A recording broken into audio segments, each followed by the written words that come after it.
Yeah, let's go, guys.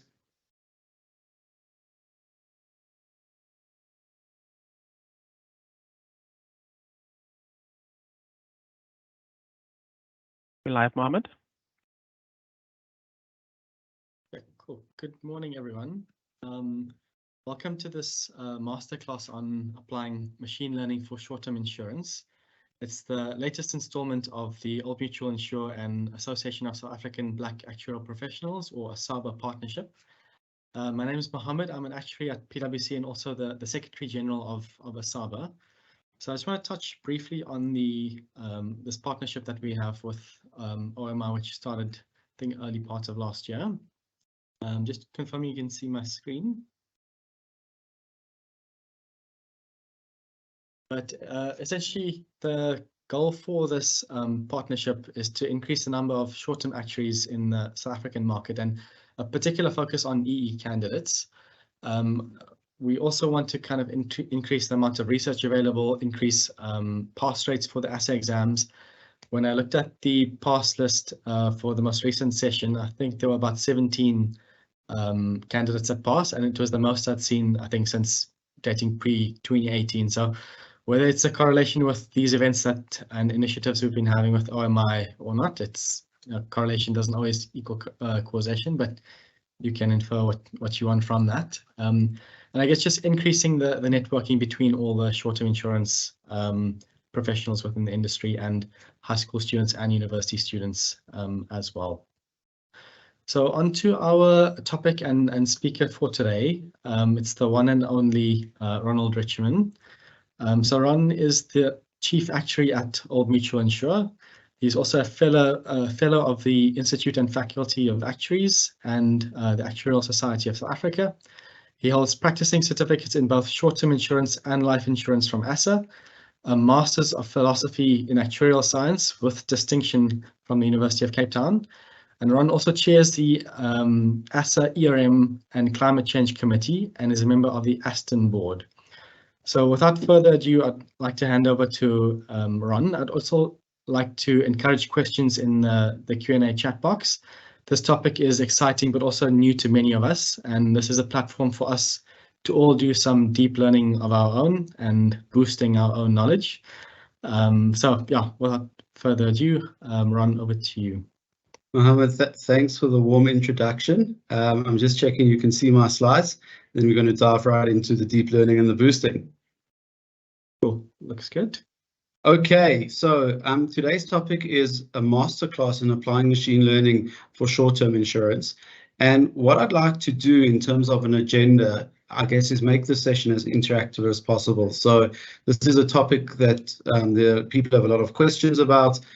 People are quite interested in, so let's keep it interactive and maximize the learning for everyone. What I'm going to try to cover is just a very short generic introduction to machine learning and deep learning. I'm going to talk about some of the tools that you can use for this. I'm going to share some of the lessons I've learned along the way in using deep learning tools for actuarial work. But perhaps most importantly, the idea is to also show people how to do this. So together with this presentation, there's a GitHub repository with a couple of scripts, and you can run that. This is written in Keras. Keras is a coding package for fitting neural net, so we're going to cover that in a little bit of detail in the fitting neural net section, and then we'll run through a couple of the scripts illustrating a lot of what we talk about in the practical section at the end, and hopefully that's going to give everyone a good feel on how you actually use these tools and benefit from them. So roughly we'll do about 45 minutes of talking and then about 45 minutes of looking at the results and understanding how to fit these sorts of networks and use these sorts of tools. So basically, what is machine learning? Machine learning is an approach to artificial intelligence, and that approach basically looks to create algorithms or computer programs that take information in and learn things from that information. And it's a very generic definition. If you think of GPT-4, ChatGPT, that's an example of a massive machine learning model that's taken in a whole lot of natural language information and now can give you natural language back. If you think of actuarial modeling, and this is a point that we're going to make throughout this workshop, this masterclass, actuarial modeling is a very similar thing. You've got a lot of claims experience, or you've got claims triangles. You're going to feed that to a computer program and basically allow that computer program to recognize patterns within the data. That's a core part of machine learning, and then make predictions. And maybe just a piece of historical background.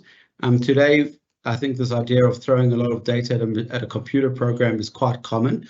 Back in the day, when people were thinking about artificial intelligence, they had this idea of building systems through hard coding knowledge. So you'd sit down and write out everything you know about actuarial modeling, put that in a database, and then try get that to work. And the problem is this didn't really work particularly well, particularly for highly complex tasks.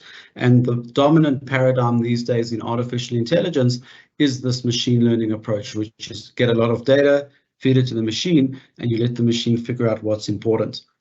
I want to just talk about how do we connect this to the tools that we know about, right? So through our actuarial training, particularly in the short-term insurance space, where there's a lot of emphasis on different models, how can we relate machine and deep learning to this traditional actuarial approach? So this is a notation we developed and we presented at the ASA convention 3 years ago, maybe even more, maybe 4 years ago.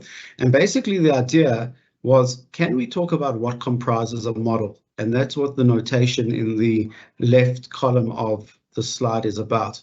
And we said there's a couple of aspects to a model when we think of actuarial modeling. One is the data that you're using, and we represent that with an X. The next is how you transform that data. So you might remove observations that you don't think are credible. You may upweight certain observations you think are important. You may square numerical things. You may group categories. And those are the set of transformations that you apply to your data before it goes into your model. The key thing in actuarial modeling, and you can basically define almost all traditional actuarial models this way, is that it has a linear representation. And that's what the middle part of that formula at the top is. It's basically saying that actuarial models are generally linear combinations of your data, maybe with a simple function fit to those, like a spline, and regression parameters. And let's just think about a couple of examples of that linear approach. Think about non-life pricing, where you're putting a GLM.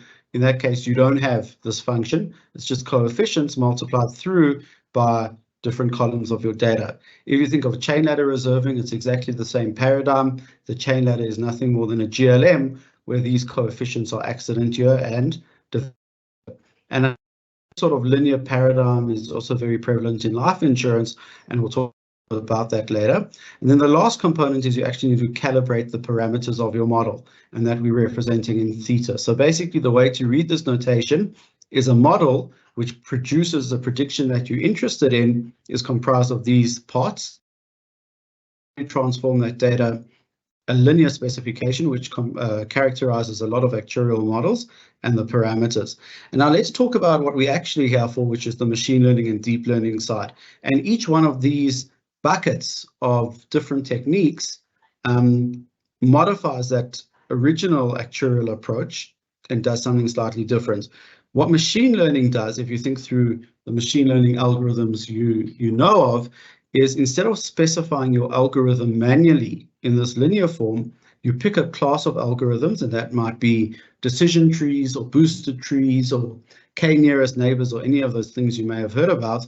And that class of algorithm explicitly specifies the model for you. So instead of having an explicit specification, you now have an implicit specification.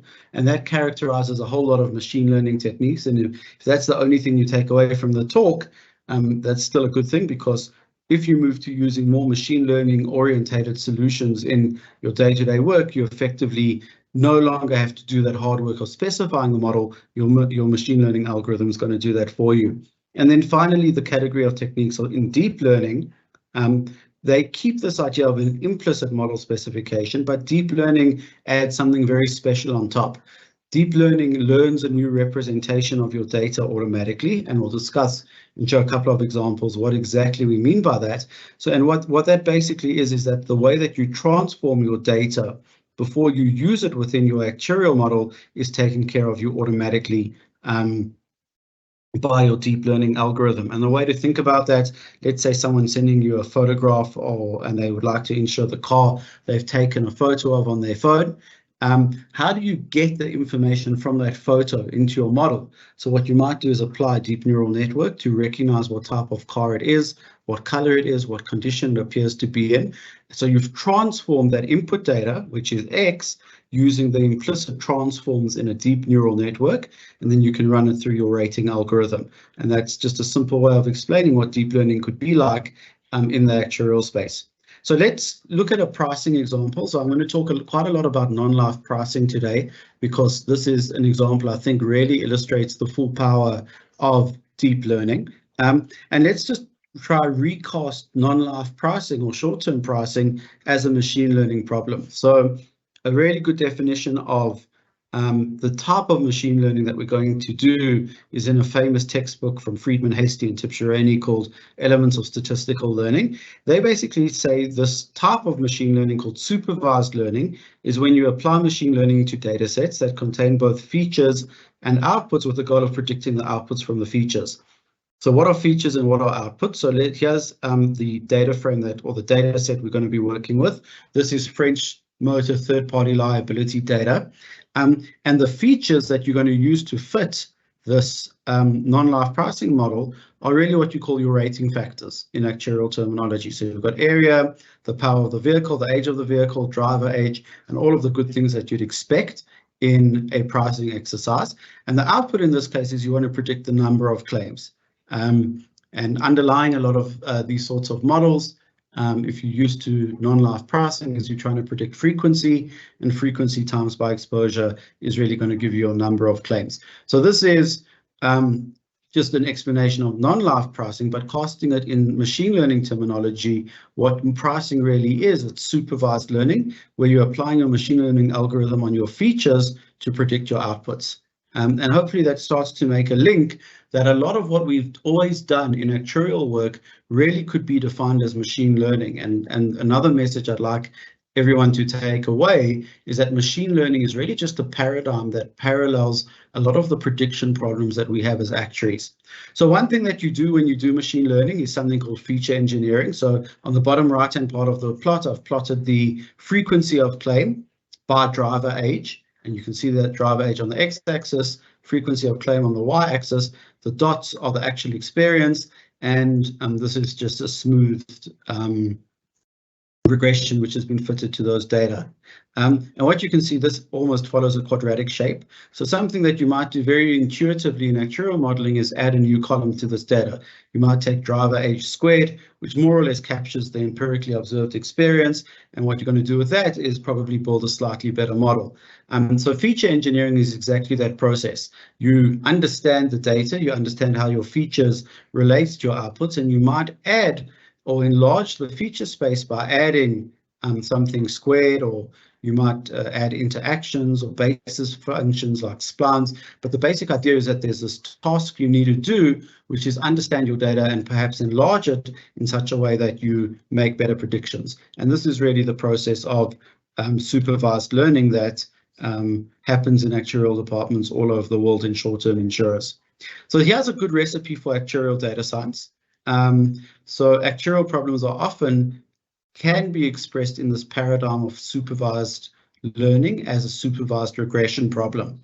And the basic recipe is that if you can express an actuarial task as a regression problem, then you can pull out all of the heavy-duty machinery of machine and deep learning and apply it. And this is a table from a paper we presented 5 years ago at the convention called AI in Actuarial Science, and I think it still holds true.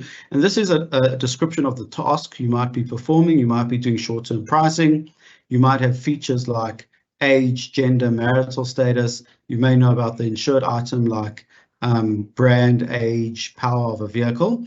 What you're trying to output is, and this is your regression output that you're trying to learn, is frequency, severity, or maybe pure premium. And there's a lot of tasks like that. Over-dispersed Poisson IBNR models, which is really equivalent to your chain ladder. Your features are accident year and reporting year, and you're trying to predict incremental claim amounts. And that goes all the way through. You can also relate a lot of life insurance models in the same framework. So basic recipe, if you want to apply machine learning in actuarial work, try to work out what is the underlying model that your work is using, and then pretty simple to go from there to applying all of modern machine and deep learning.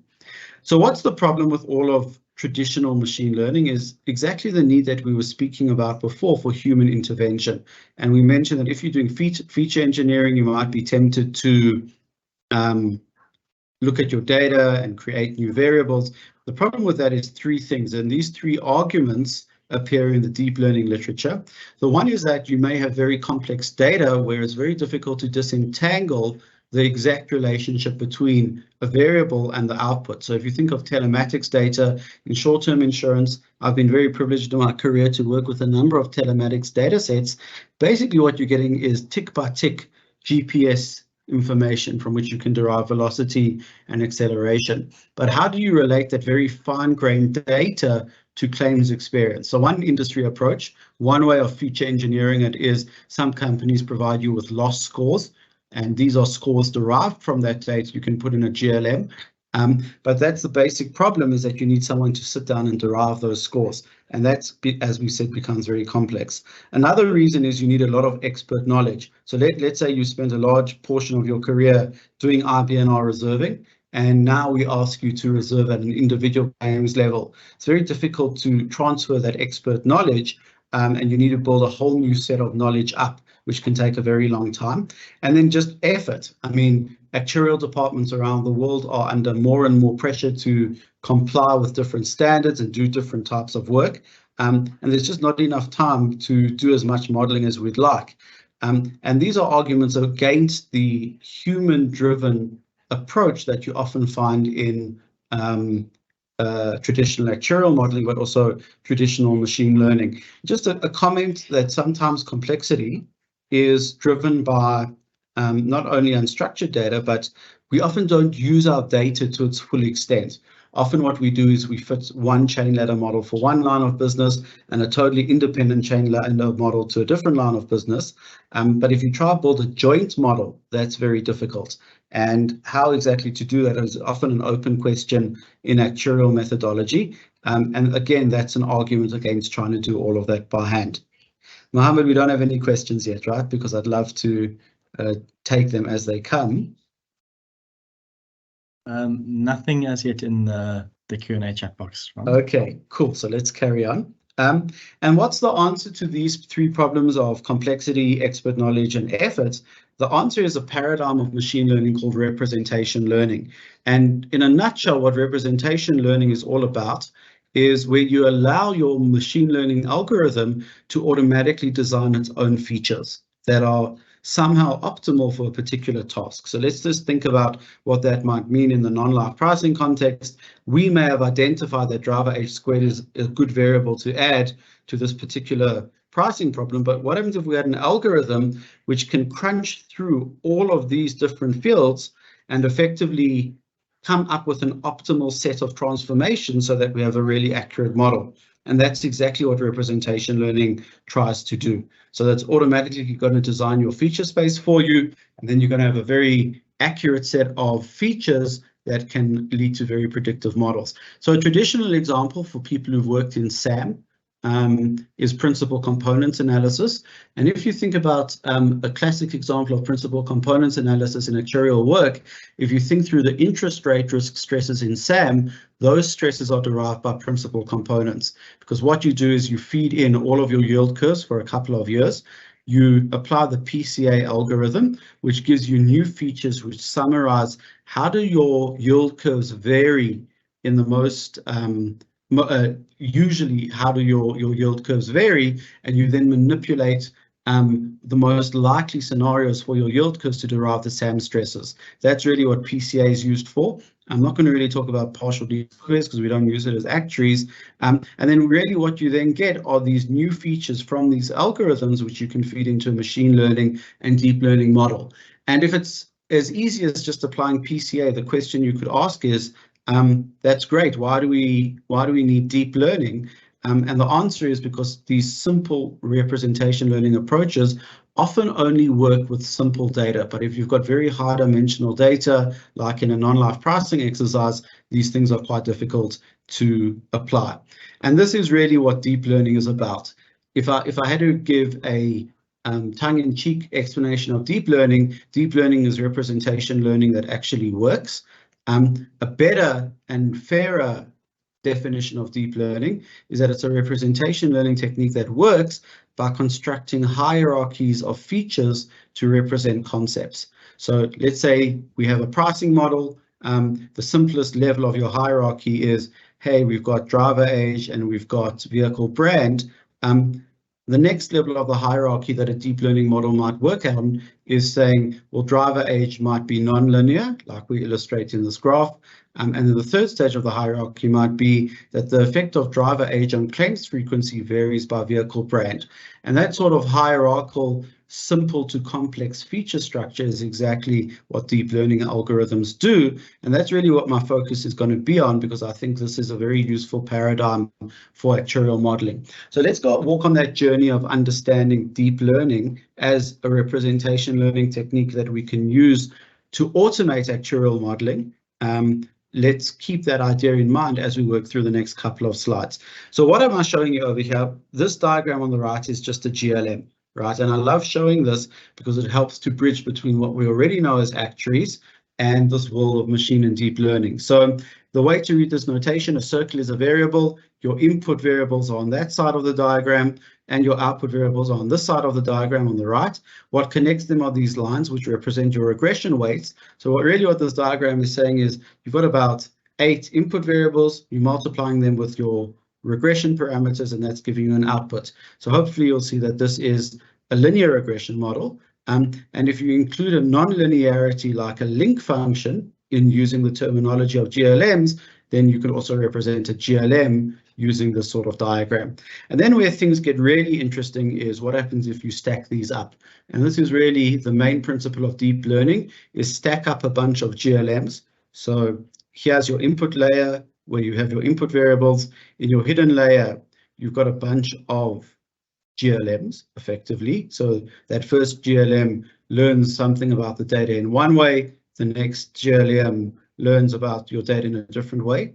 In this particular model, you've now got a second layer of GLMs where these GLMs are learning from the previous layer, and those are the input variables. And finally, right at the end, you've got your outputs. So the way a deep learning model works is you feed data in, it does a whole lot of computation, which you really can think of as a bunch of intermediate GLMs on what you feed in, and then using that synthesized set of data allows you to make very accurate predictions. And this is a typical example of a neural network, and I'm sure a lot of people have seen diagrams that look something like this when you hear about neural networks. So I just want to give you a very quick example of how flexible and powerful these models are. On the top right-hand part of the screen, we've got 8 little images in grayscale. These are 28 by 28 pixels, and this is from the Fashion MNIST dataset. So this is from Zalando, which is an online fashion company, and they provided this dataset with the aim of predicting the label from the image. And what I did to just illustrate some representation learning is apply a deep neural network. I'm not going to go into the details, but it's a sort of nonlinear principal components algorithm to it. And basically, I just try to condense down the information contained in these images into a new representation. In other words, perform representation learning. And then you can plot what it's learned on a graph. So it's learned a 2-dimensional coordinate for each image. And if we just look at the colors, you can see that your ankle boots, I actually don't know what an ankle boot is, but I'm assuming it's a type of shoe. Your ankle boots are in that part of the graph over there. And at the bottom, we've got things like, sorry, that's not an ankle boot. I think that's your trousers. And you've got something very similar over here, which are dresses. And then at the bottom over here, you've got sneakers and sandals, and your ankle boots are over there. So what you can see that what the representation learning has done, even though all you've had is pictures, is disentangle the different types of clothing from each other using just the picture. And that's a classic example of how representation learning automatically transforms your data into something that's useful for making predictions. The slide, I think that maybe if you want to understand deep learning applied to actuarial work, this is probably the most important slide, is really just breaking up a deep neural network into a fancy GLM, right? So if you look at the same diagram we had before, at the end you've got a linear model, so there's your GLM, and all that this linear model is using is a set of new data points that has been learned by the first part of the model, which is a feature extractor. So that means that every deep neural network is really just a GLM on steroids, if I can call it that, where the extra piece does all the hard work of getting your features right so that you can make optimal predictions. And that's why I believe this is a very good paradigm for actuarial modeling, particularly because almost all actuarial models in the short-term insurance space can be expressed very easily as a GLM. So we've spoken a lot about the deep learning paradigm, and I'm conscious this is a workshop on machine learning more generally. So I want to just talk very briefly about other paradigms of machine learning. So you may have heard of gradient boosted trees. These are a type of machine learning algorithm which are completely different from deep neural networks, but they're very popular both in non-life pricing and also general data science. And basically the recipe for a boosted machine is you fit a simple model, then you look at the errors. If your errors are small, you stop. And if the errors are large, you fit another simple model to the errors to try to predict the error made by the first model. And if you carry on cycling through this process, you eventually get very accurate models if you do a couple of tricks, which I'm not going to really go into in detail.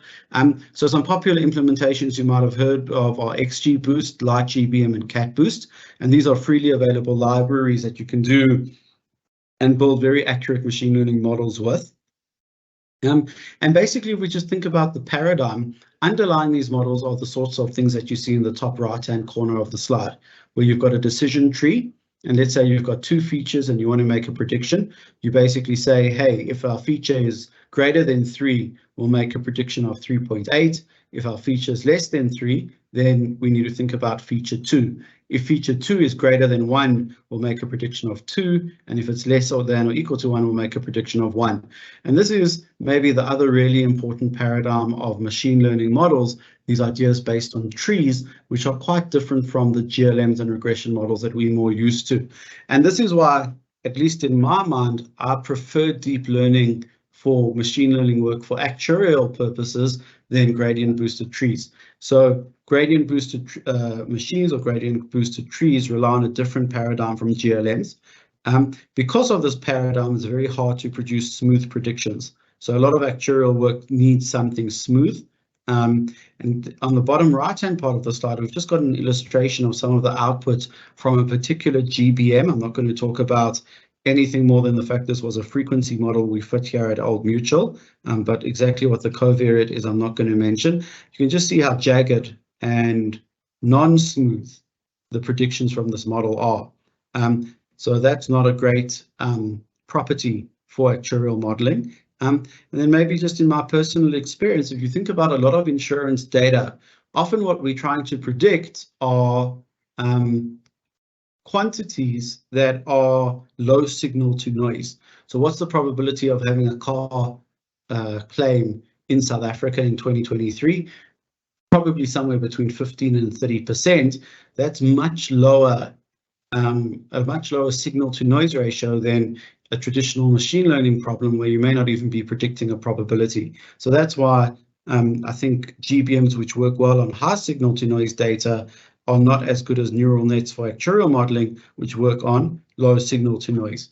I'm very happy. I'd be very interested to hear if anyone in the audience has got a view on that, because that's my personal opinion. And yeah, I suppose in a masterclass, you one's coming to get those sorts of opinions, but other views are also perfectly fine.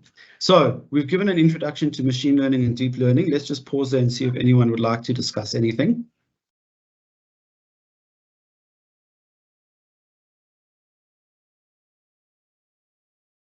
Still nothing coming through the chat room.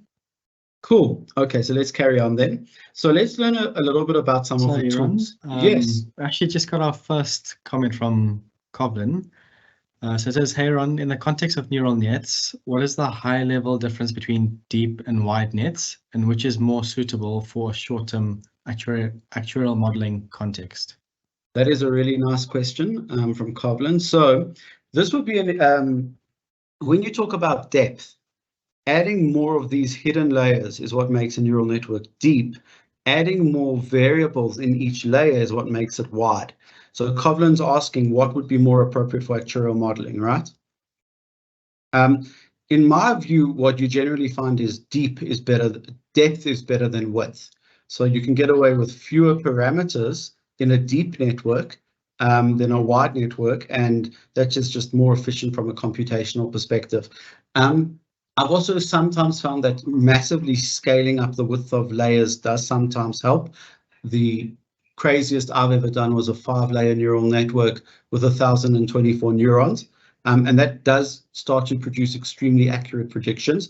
Out there in the machine learning world, what you often find is a combination of both. So you might have a 10-layer neural network with, say, 512 neurons in each layer for tabular data, and some people find that works quite well. I would say for a high signal to noise problem in actuarial work like mortality forecasting, you probably would be fine with a shallow network. But for something with low signal to noise, you probably want something a little bit deeper, and that's how you'd find you'd see if it works. Cool. Thanks, Ron. We have a couple more questions actually. One anonymous question: are there best practices that can be used to mitigate overfitting on past data when applying a machine learning model? So, Mohammed, we're going to talk in particular about how to do that. So I'm going to, if it's okay, let's leave that one and we'll come back to that one. Okay, cool. Just one more for now. How can you verify that the feature extractor part of the neural network is accurately decrypting the data? That's a great question. I mean, generally what you'll always be doing is fitting on training data and then looking at testing data. And if you see that you're not actually fitting your training data well, that's probably a good indication the form of the network you've built isn't, I guess, decrypting the data well. So yeah, that's, I think, a simple way of doing it. If it doesn't work, then it's probably not decrypting it properly. Cool. There's another one on overfitting, but yeah, we can. It's related to the last question, so we can cover it later. Great. So let's have a quick look at the tools. I just want to mention that in deep learning, the trick is to use the right architecture for the right problem. And the most useful architectures that we're going to cover for short-term insurance work are embedding layers. These allow you to deal with categorical data. We're also going to cover numerical embedding layers, which help you deal with numerical data. But I just wanted to mention a couple of other ones. Autoencoders are great for unsupervised learning, like principal components analysis. Convolutional nets are good for image analysis. Recurrent networks are good for time series. And then the one that we have to talk about are transformers. So GPT in ChatGPT stands for Generative Pre-trained Transformer.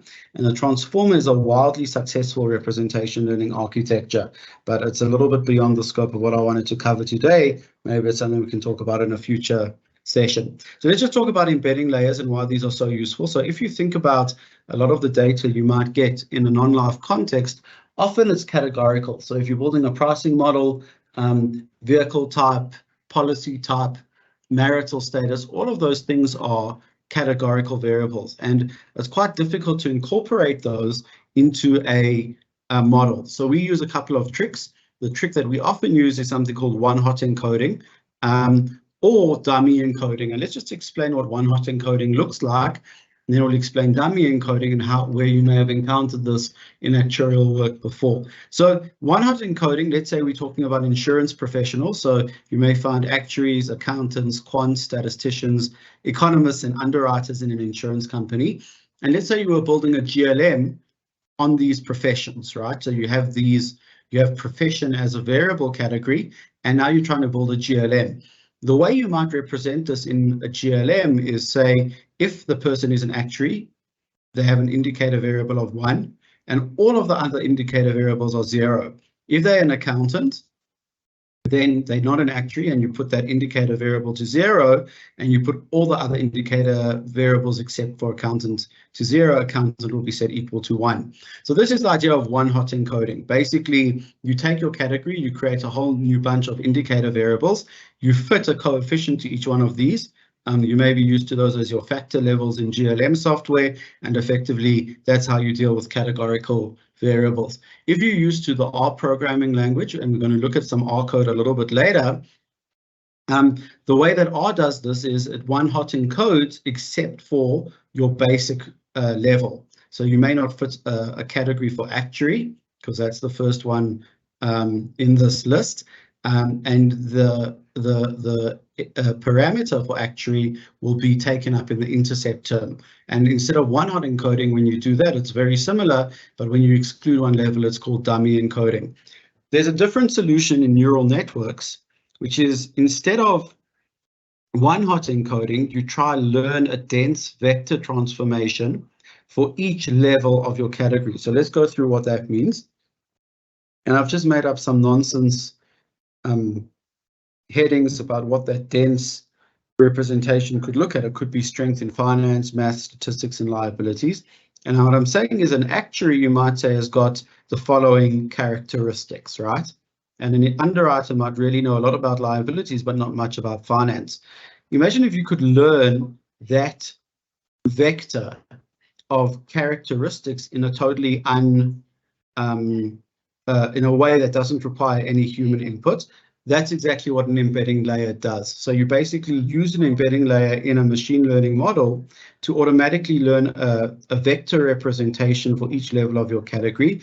And what it turns out is that these vectors are extremely useful every time you've got categorical data and can dramatically enhance the performance of a machine learning model. Just a couple of other things. You can often pre-calibrate some of these columns using GLM models. And I'm not going to go into that in too much detail, but main takeaway is if you've got categorical data, embedding layers are super useful. So this is just a simple example of a learned embedding. This was for a mortality model. And we fit this to a whole bunch of mortality data from the human mortality database, and then just took the first principal component of that five-dimensional embedding. And what you can see is that it basically traces out the shape of a life table. So in other words, the first thing that your embedding learns is just what are the relativities in your mortality data. And that's a good way of thinking about embeddings. It's a way of learning relativities for categorical data without actually having to categorize that data yourself. I want to talk a little bit about numerical embeddings. So some very popular GLM software doesn't actually allow you to use or to enter continuous variables into GLMs. You turn them into categorical data. But if you want to, if you've got more flexible software like R or some other packages, what you can do is you just enter your continuous covariates directly into a GLM or a neural net. And on the one hand, that makes a lot of sense. So if you're measuring something, you're measuring it on a certain scale, and generally that makes sense immediately for application in a machine learning model. But on the other hand, like we said before, people often find that there's a massive performance boost in neural nets when you use categorical embeddings, or when you embed your categorical data using an embedding layer. So the idea would be to try to also embed continuous variables. There's some very nice approaches in this paper from some Russian researchers, but the basic idea is you use a mini neural network to produce a multivariate function of your input. So what does that mean? Let's say you've got manufacturing here and you're plotting that on the x-axis in the diagram on the right-hand part of the slide. You've got a little mini neural network which makes two predictions. For years up to 1989 or so, everything's 0. For years very close to now, you predict two values, and those two values will represent something about the relationship of the risk to manufacturing year. And what we're going to show is that by feeding these numerical embeddings into a neural network, you actually can improve the performance of your models, again, almost at no cost. So that's a very nice other representation learning technique for neural networks and actuarial work. Here's regularization. So this kind of addresses the questions around overfitting that someone in our audience asked. So neural nets are highly flexible models with potentially massive numbers of parameters. I think the current estimate of parameters in GPT-4 is 1.75 trillion. If you're building an actuarial model with that number of parameters, I'd love to talk to you and understand what you might. Is that can easily overfit your training data and not generalize very well. So what's your general recipe for dealing with this? always benchmark your performance. So let's say you fit a huge neural network that hasn't been regularized. Often what you'll find is that its performance will be worse out of sample than a GLM. Another good way of doing this, besides having a benchmark, is fit a massive neural network, but heavily regularize it. That means to say, apply regularization to a very flexible model, and you often come out with good results. You can evaluate the different choices that you're making using a validation set. So split your data 3 ways, train your models on the training set or the training split, validate the different choices you can make on the validation split, and finally get a good idea of your performance on a testing split. So what are the options for regularizing neural networks? One is you just stop training when your model starts overfitting. So that's a really simple and clever idea that also works for gradient boosted trees. You fit your model for one iteration of your data. You see how well it does on your validation set. And if it's improved since the last time you did this, keep fitting. But the moment that it stops improving, that's when you stop training. And that's a very good way of regularizing a neural net. Another one is something called batch norm. This applies a Z-score transformation to your hidden layers. And for reasons that I'm not going to go into too much detail, that's very useful for regularization. The one I want to talk about is just a brilliant idea called dropout. And dropout is from a bunch of people we're showing on the top right-hand part of the slide who've made massive contributions to deep learning. The basic idea of dropout, if we find a neural net, is when you're training it, you randomly turn off different parts of your network. And the remaining parts of the network have to compensate and still make good predictions. And that means that what the network learns has to be robust. And it has to be robust enough that even if you cut a part out, you're still going to make a good prediction. There's a really interesting explanation given by Jeffrey Hinton on Reddit 7 years ago about what he was thinking about when he invented dropout. So basically, he was at his bank and he saw that they kept changing the tellers. And he asked one of them why, but the teller said they didn't really know, but they kept getting moved around a lot. And what his idea was is that you generally need cooperation between people if you want to defraud a bank. So if you keep moving people away, they can't learn those strategies of cooperating together. And that's why the bank had implemented that very basic risk management procedure. And that's exactly the same thing in dropout. You drop out certain neurons, and that prevents the network from overfitting to your data or colluding between the neurons, and it learns a very robust representation. So all of the regularization techniques that we'll be looking at when we actually get to the R code later on in this workshop, I'll generally use both dropout and batch norm. And this is a very high-level introduction to the tools. There's this brilliant book from Mario Woodrich and Michael Mertz that's available online for free. And if this sort of stuff is interesting to you, I highly recommend checking it out and learning some more. Okay, so let's just stop there and see if there's any questions on the deep neural network section.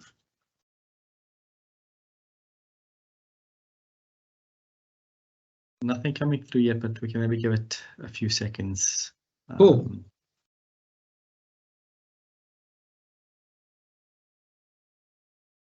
Okay, in the interest of time, let's carry on. And we can just take questions as they come. So what I wanted to share was a couple of lessons I've learned along the way. So if you're going to start using machine and deep learning for actuarial work, maybe some of the things I've learned will be useful for you as well. So the one lesson is always fit many models. So if you think about machine learning techniques in general and deep learning in particular, there's often a lot of randomization. So if you think about using XGBoost, it randomly will subsample your columns when you're adding trees to your ensemble. And that basically means is that you've got these random processes when you're training, and that creates randomness in your outcome. So if you train many XGBoost models, you'll see that the performance of the model varies over training run. And it's very good to have randomization in your training, because on the one hand, that leads to robust models. But on the other hand, that means that every time you run your training algorithm, you're going to get a slightly different result. And that's not really good from a governance perspective if you can never explain how you got to the model that you're using for pricing or for reserving. So the obvious solution, and it's something we examine in quite a lot of depth, is you fit many models. And what you do is you then take the average over those model predictions and you use that average instead of the prediction from each model. It's possible to relate this to something called bagging. If you're used to the machine learning literature. So what we call this is nagging, which is neural network aggregation. And basically what it does is you generally find it gives you the best outcome if you use that compared to the best model from all of your training attempts. And here's a very simple example on some of the data that we're going to be looking at later. Here's if you just fit one neural network, you get an out of sample loss of 31.4. If you take an average over 400 networks, you get 31.48. But if you take the average prediction over all 400 networks, you get 31.27, which is an absolutely massive increase in efficiency on the same order of magnitude as moving from a GLM to a neural network. So that's something that's definitely worth doing to get a whole lot of extra results out of your machine learning and your deep learning. So that's one major lesson. Another one is this idea of combining traditional actuarial models with more advanced machine and deep learning methods. So a very simple way of looking at this, if you look on the top right-hand part of the slide, let's say you've built a GLM for reserving, which takes as inputs accident year and development year, and you make a prediction with that. You can also add a neural network component on top of that to improve and enhance the predictions made by the traditional actuarial model. And this idea of combining an actuarial model or a traditional non-machine learning model with a neural net is something you find outside the actuarial literature. This is an example from credit risk modeling from Breeden and Leonova. And they basically use in their particular example, model different cohorts of credit products like loans using a neural network, and then they just feed in age and economic effects using a traditional model. So another lesson is actuarial models often get you quite far down the line, and you can get a lot of that performance boost by just adding a machine learning model over and above that. Something that you might be tempted to do if you're using machine learning models is post hoc interpretability. So what post hoc interpretability basically does, it's a set of methods that you apply after you fit a machine learning model. So let's say you fit a gradient boosted tree or a neural net. You then might apply techniques like a partial dependence plot, an individual conditional expectation. The one that a lot of data scientists love is SHAP. And that basically gives you an idea of what relationship your model has actually learned. So if we go back to our simple definition of a machine learning model, you can see this over here. And what we've done compared to a traditional actuarial model is get rid of the explicit model definition and allow an algorithm to implicitly specify the model form. And that's what we're showing over there. The whole point of all of these techniques is you can disentangle what that relationship is by applying these techniques. And the basic recipe is you fit your machine learning model, and that can be anything, boosted trees, neural nets, GLMs, whatever you want. You then modify the input data in some way to model or isolate the effect of a single variable, and you repeat that in some way for all combinations of your data. So what is the learning or the experience I want to share with you is, what if the method gets it wrong? So often what you find is your machine learning interpretability methods make many assumptions that don't actually hold in practice. And one of those assumptions that a lot of popular machine learning techniques make is that your covariates are all independent. And the question you should ask is, what happens if those assumptions are violated? So we often know in actuarial work that there's high correlation between things like accident year and loss ratio, or there's high correlation between age and number of claims made, right?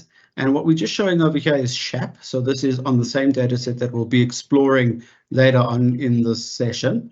And this is what you'll get if you apply SHAP to a neural net fit to this data set that we're going to be looking at.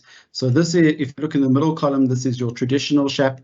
This is SHAP adapted to trees. And what you can see, it seems to be saying that driver age is actually a positive thing in a neural network, in a machine learning model, and younger drivers have actually got better experience. That's how I'd interpret the SHAP graph. And that goes against a lot of our intuition as actuaries. You generally know that younger drivers have higher claims and older drivers have higher claims. If you don't make this assumption that your covariates are independent, you actually get back to something much better from your SHAP method. And this is from a new paper on applying conditional SHAP using neural networks. You can see over here we've captured that younger drivers are often worse risks. And the message to take away, and one of the learnings from my machine learning journey, is post hoc interpretability is great, but the assumptions it uses might be unrealistic and cause you to make the wrong inference. And then just a couple of miscellaneous items. One is that not all actuarial modeling involves these hectic, complex, nonlinear relationships. And if that's the case, just use a simple model. And this is something we found when we were modeling mortality with a neural net, that a very simple one-layer neural net. So this is I'm not going to go into the specifics of this architecture, but basically it was you fed in a matrix of mortality rates and processed it with a neural net. The basic learning that we had is that's all you need to predict mortality in a highly accurate way. And you don't need these models of massive complexity. And one thing that saves you from doing that is having a simple baseline that kind of anchors you and helps you make sure that you are making good predictions out of sample and you're not adding complexity for no real gain. So those are just a couple of the lessons I've learned along the way, and that's really the end of the theoretical part, and we're going to get a lot more practical now. Cool. Thanks, Ron. There is one outstanding question. It's how would the regularization techniques applied to neural networks differ from lasso regression techniques? That's a really good question. So lasso regression, if we just go back to a diagram somewhere, lasso regression acts on the regression parameters. So if you think about what lasso does, people who are not familiar with it, it basically says, as your regression weights get big, you add more and more of a penalty, and you try to penalize the absolute value of your regression weights. So in this example, let's say we applied a lasso penalty to this neural net. What you would do is try to get these coefficients to have very small values. And that means, for example, let's say you shrank a lot of these to 0, you might only focus on 1 or 2 neurons. So that's going to give you a very nice sparse neural net. Dropout is acting on the learned representation itself and basically forcing the network to be able to make good predictions even when a very good representation isn't available.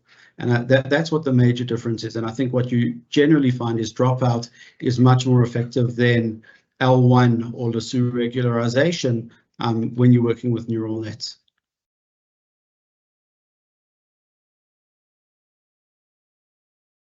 Cool. Anything else? No, nothing else at the moment. Happy to. Okay, so let's get a lot more practical. How do you actually fit neural nets? And what we're going to talk about is Keras. Keras is a library for fitting neural nets that makes this incredibly simple, right? So Keras is obviously freely available. It's by a bunch of researchers and data scientists at Google. And the basic idea is that it's a simple syntax that relates your deep learning components to a consistent API. And we're going to explore that statement in a little bit more detail, but basically it means you can almost construct your deep neural networks in a very simple way using a purpose-built language for that. Keras is in Python. It also works in R.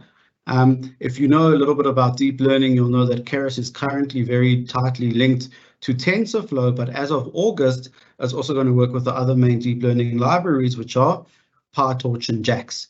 And as I've said, it works also in R, so that's really nice if you are more familiar with R, which a lot of the older generation of actuaries, I think, now are. So how does Keras work? Keras has this idea of layers. And a layer is just a neural network component. And the reason I've got a picture of Lego on the right-hand part of the slide is it's very much like Lego. You take your different bricks or your different layers, you stack them together, and you get a neural net. So on the left-hand part of the slide is the diagram we've been working with. I just want to give you an idea of how simple this is in Keras. Here you have a layer input function. That's to give you your input variables.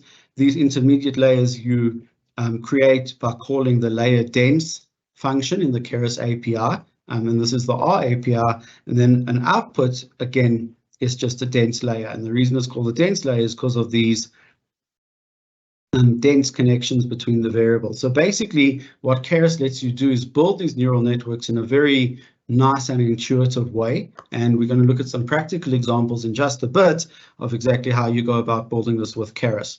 So what are the main neural network components that you should know about? These are very similar to what we've been talking about throughout the session today. So you've got an input layer. This is how you get data into Keras. A dense layer is really this idea of multiple GLMs all stacked up together. Dropout is for regularization. Batch normalization is also for regularization.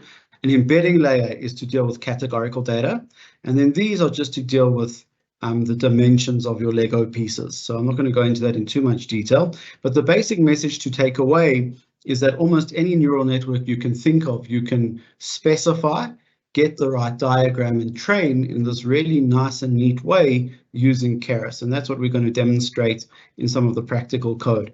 So if you want to learn more about Keras, there's a book on it about deep learning with Python. A third edition covering the updates to PyTorch and JAX compatibility will come out in the next couple of months. And then there's also a version for deep learning with R. And now on the most practical component, let's have a look at some code. So what I'm going to do is actually try run some of this live. And if anything breaks, I do apologize for that. But it's all available online. So if you go to my GitHub, and this link will be available after the talk, you can go to this repository. You'll see that there's 7 scripts to read in data and run a whole bunch of neural networks and compare the models. And there's also 4 pre-trained models, so you don't actually have to run this yourself. So you can go ahead and download this. And what we're going to be exploring for this last piece of the session is what do these scripts do. So I'm not going to talk too much about script 0, that just loads the packages. But let's spend a little bit of time in script 1, which is all about how do you process the data for Keras. And hopefully this is maybe the hardest part of using Keras, is getting your input data right. And I just want to illustrate to you almost the process that I use to do that. So I'm just going to stop sharing the slides. I'm going to share RStudio. There we go. Okay, so I'm going to use the data.table library. So data table is this really nice library for data frames in R. And we're going to load our data and just give it an ID. And the sort of data frame that you get in R looks something like this.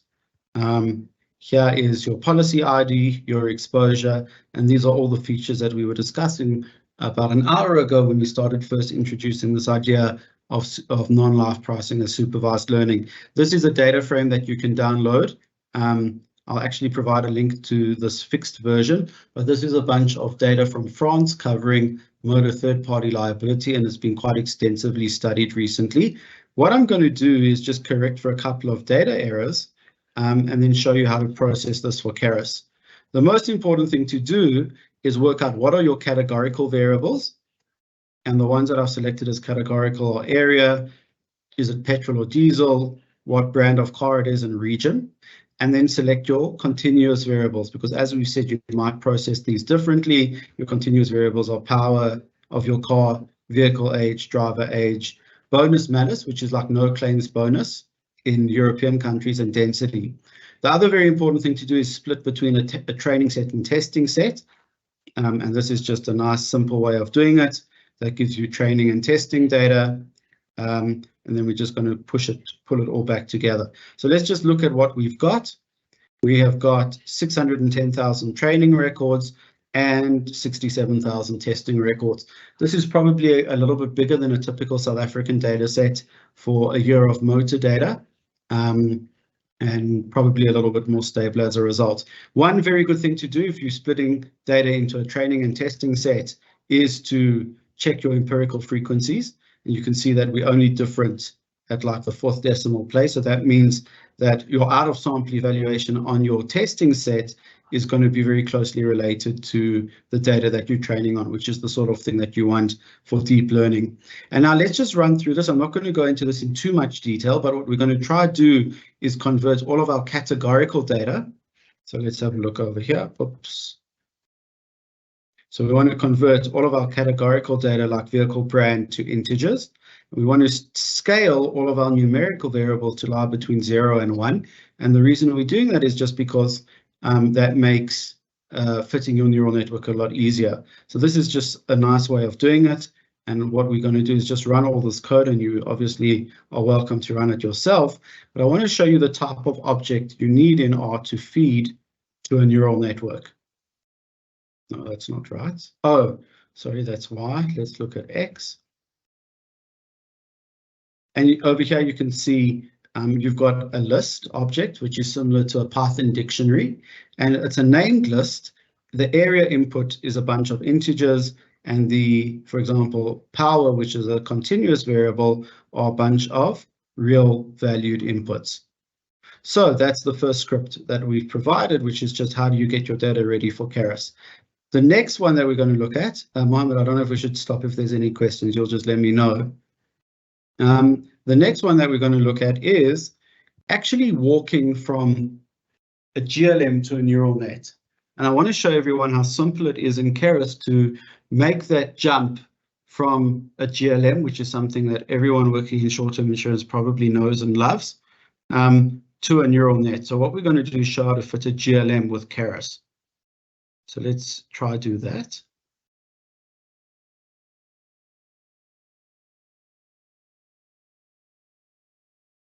Okay, so this script fits a GLM, but it's not going to fit it in a way that we're too familiar with. So I'm just going to walk through how this works. The first thing we're going to do is define the components of our neural net. We're going to get their inputs, we're going to get their embeddings, right? So here's where we get embeddings for our categorical data, and let's just see what we've got. We've got inputs for each categorical variable. So this is a neural network component that has the input for area, and you can see that over there, area input. And what we're going to do is we're going to process that to perform representation learning using an embedding layer. So this embedding layer is a one-dimensional embedding, which is nothing more than one hot encoding. And this is effectively going to allow us to fit a GLM. So let's now process our continuous ones. So now we've got all of our continuous variables in our inputs as well. And we're not feeding them through an embedding layer. We're just feeding the inputs directly to the neural net. And then finally, our exposure or our offset, because you need, if you're calculating frequency, to know how long a policy was on the books. And then defining your neural network, defining your GLM is extremely simple. We're just going to put everything together. So what this tells us is we've got 9 inputs to the network. And we're going to feed those inputs, which is in this object called embeds, to a dense layer with 1 unit. And that's exactly how you fit a GLM. So let's just get our Keras model, and we can look at what this model looks like. And you get this really nice model summary. So for each categorical variable, you're learning 1 parameter for each level. So there's so I've actually learned 1 extra, but a vehicle gas, it's either petrol or diesel. So you're learning 2 parameters, and I've just added 1 just to prevent any errors when you're running the script. Those are all your categorical variables. Your numerical variables go in directly to your neural net. You don't perform any sort of representation learning on them. And then finally, here's your GLM. It's got 10 parameters. So the intercept and the other 9 parameters, that the other 9 inputs to the network that you're feeding it, and you basically multiply by exposure and you get your network out from there. So this is a way of defining a neural net in Keras. Sorry, not a neural net, defining a GLM. So the basic message to take away is you can also fit GLMs with Keras. I'm not actually going to fit this. It's already been pre-fit for you. I'll show you what fitting looks like in just a bit. But basically, you then can make predictions from your GLM for this data set. And here's a prediction of frequency for the first record in your data set coming from a GLM. And it's pretty much that simple. Here's effectively to build a GLM. What I now want to just show you is, in Keras, how can you go from a GLM to a neural net? So it's pretty much exactly the same thing. This isn't good programming practice, but I've just tried to keep the script as simple as we can, given that I'd like people to try learn from this. All that you're going to do, instead of putting what you've learned directly into your output layer, you're just going to add some of these dense layers. And if you try to remember back to PowerPoint, where you had those two dense layers in between your inputs and your output, that's exactly what we're defining in Keras over here. And I hope that makes sense to some people in the audience, that all we've done to go from a GLM to a neural net is add those 6 lines of code, and this is going to give you quite a robust and well-performing neural net. So what we're going to do is just quickly run this. And now we've got neural net predictions.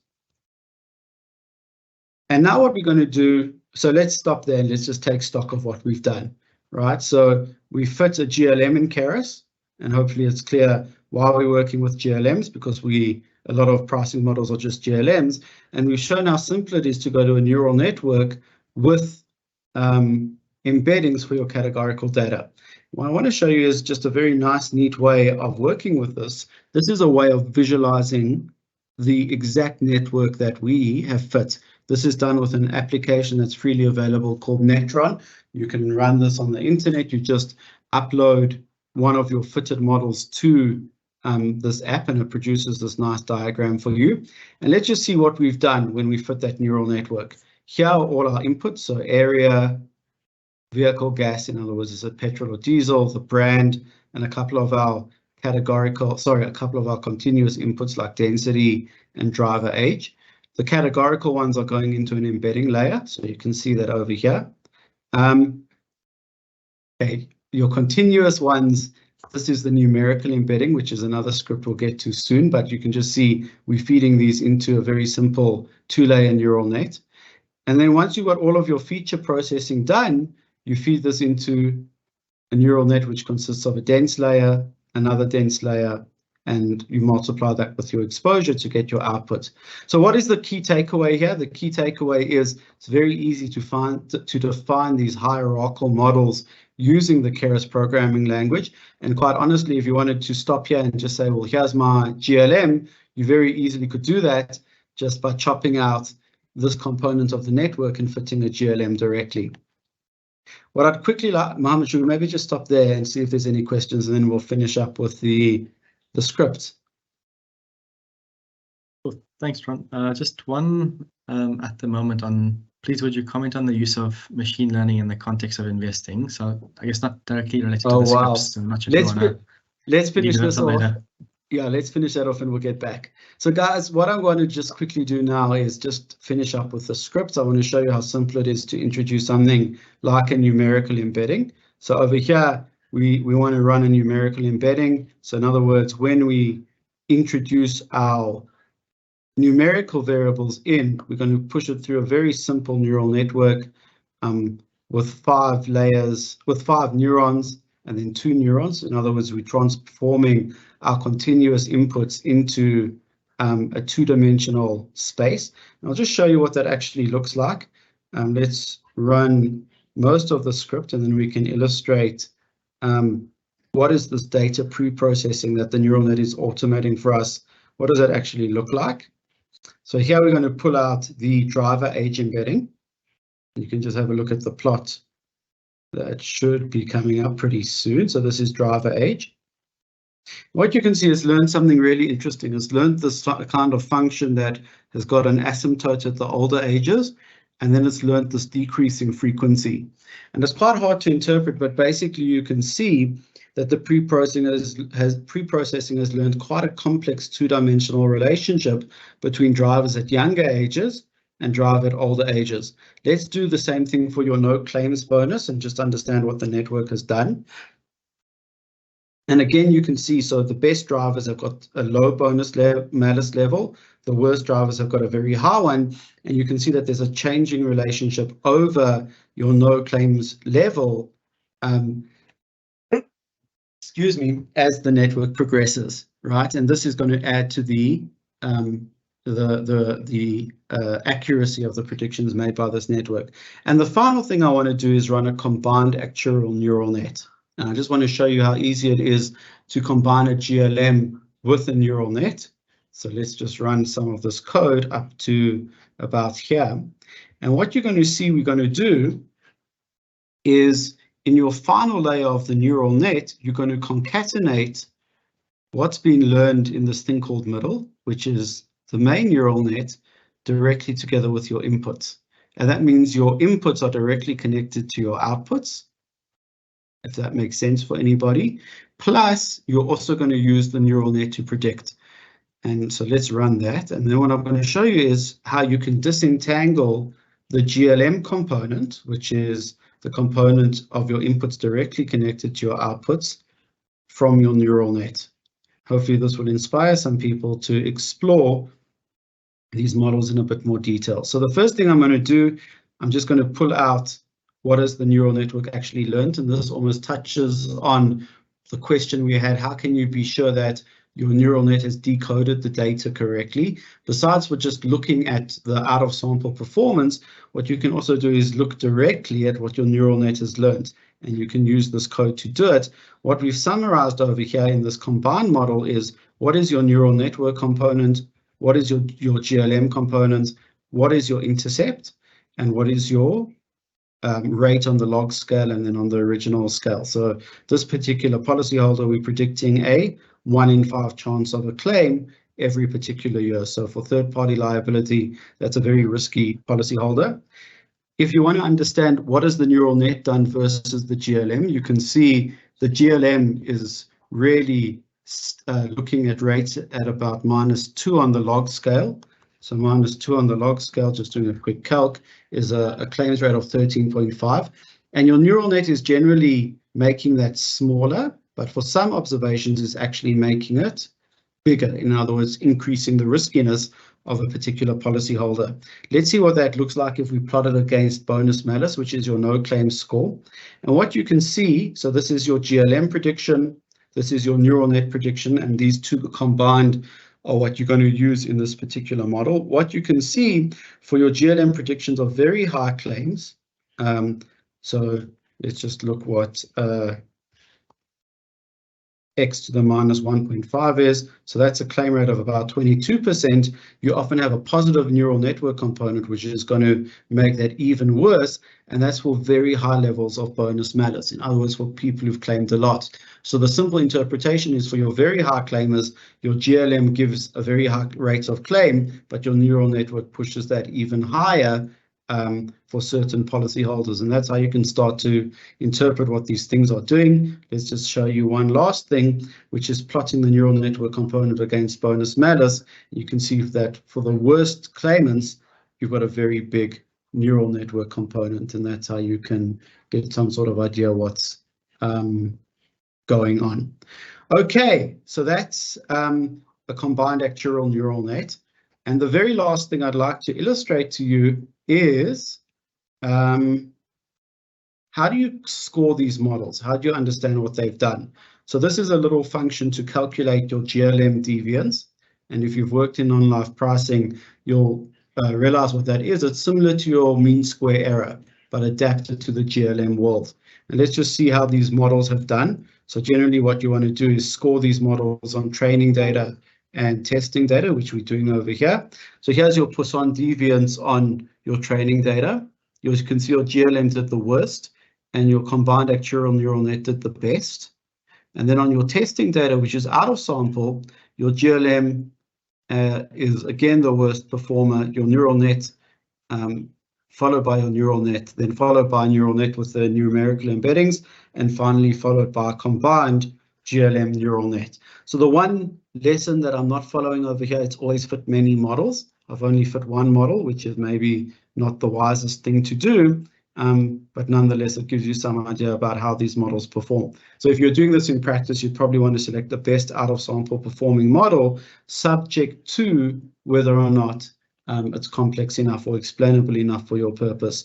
Just want to show you some interesting ways of understanding different models and trying to just share an idea I find quite useful. What we've done is we've taken all of the predictions from the 4 models, which are your GLM, your vanilla neural net, your neural net with numerical embedding, and your combined actuarial neural net.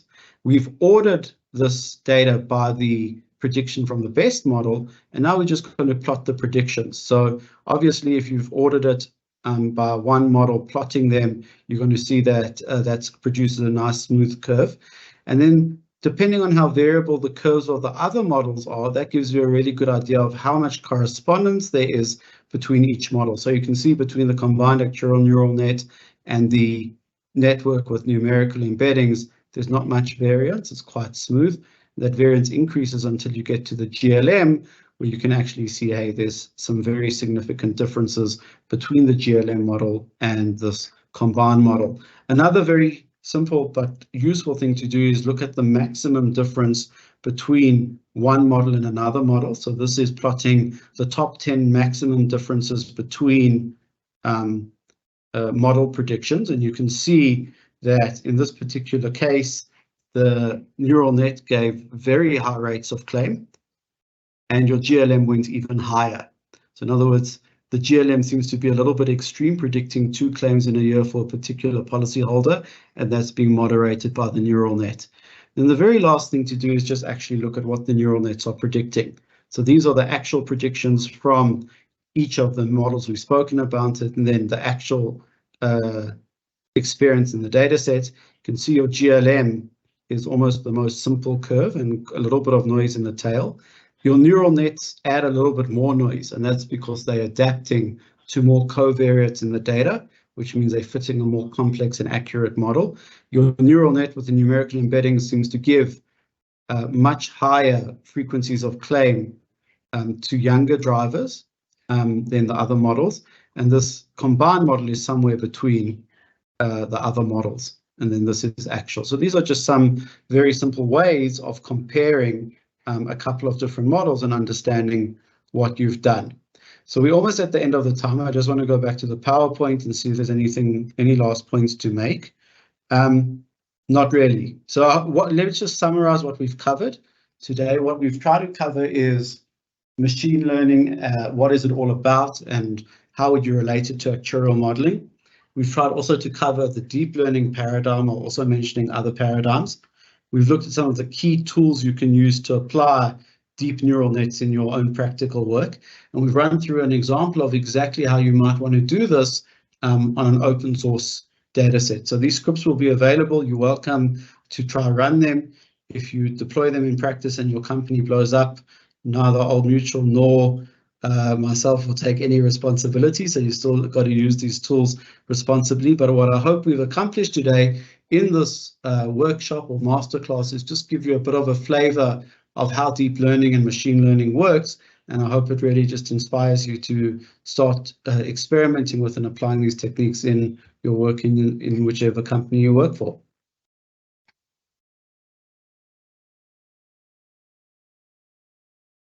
Cool. Thanks, Ron. I think that was very insightful and a very nice blend of the theory side of things and the actual practical side of things, and even going as far as to show us your R code.